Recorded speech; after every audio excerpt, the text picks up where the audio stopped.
There's two things I'd say, Chris. The first is that no political party owns any seat. So at every election, we have to earn the trust of the people in that seat. That includes the Teals seats. It includes my own. And we will do that in the coming election. The second thing I would say is we're not attacking them as people. We're attacking their ideas and we're attacking their record. And that's quite a different thing. And we can do that in a civilised way. And that's certainly the way we have conducted it and we will in the future. But it's an important point because the Teals talk about truth in political advertising. And in many respects, a lot of the voters in those seats were sold a lighter shade of Liberal.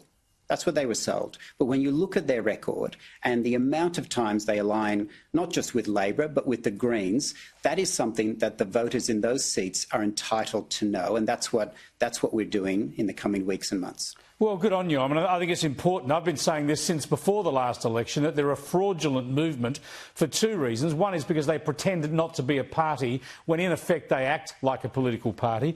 And secondly, yeah, they pretend to be on the right of centre when they're actually a green left political movement. As this ad that the coalition is now, the Liberal Party is now circulating, points out. Have a look. Since the last election, Teal independent MPs have voted most often with the Greens, followed by Labor. The next election will be close, with many commentators predicting a hung parliament. A Labor Greens Teals minority government? Don't risk it.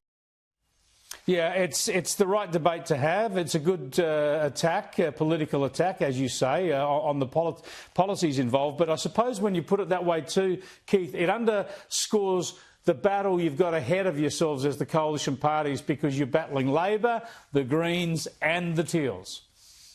We do, and we're up for that fight. In the end, the people of Australia will make a decision, and they're going to judge the Labor government on their record, and they should judge the crossbench on their record. But there's an important point to note here, Chris. We live in a representative democracy. So on many occasions, the decisions that parliamentarians make are about issues that we don't know yet. So the values of the party or the candidate really matter. Now, we know what the values of the Labor Party are. They're democratic socialist, and it's on their website. They're quite proud of that. And, you know, good luck to them.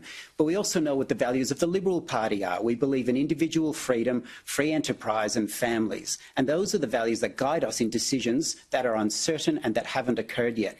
But what are the values of the Teals? We don't really know what they are, and I've turned my mind to that on their voting record. And I think it can be concluded in this way, Chris. I think they are technocrats. Because whenever there's a decision to be made, they will defer to our betters, our elite bureaucrats to make decisions, whether it's the misinformation bill or many other decisions. They're seeking to take power out of our democracy and into the hands of bureaucrats who they think know better. Yeah, that's well summarised, and that's a problem because in the end, the reason we have politicians is for the politicians to make these decisions. Well informed, of course, but they've got to make the decisions. Thanks for joining us, Keith. I appreciate it. Keith Wallachan there, the Liberal MP in Melbourne, joining us live.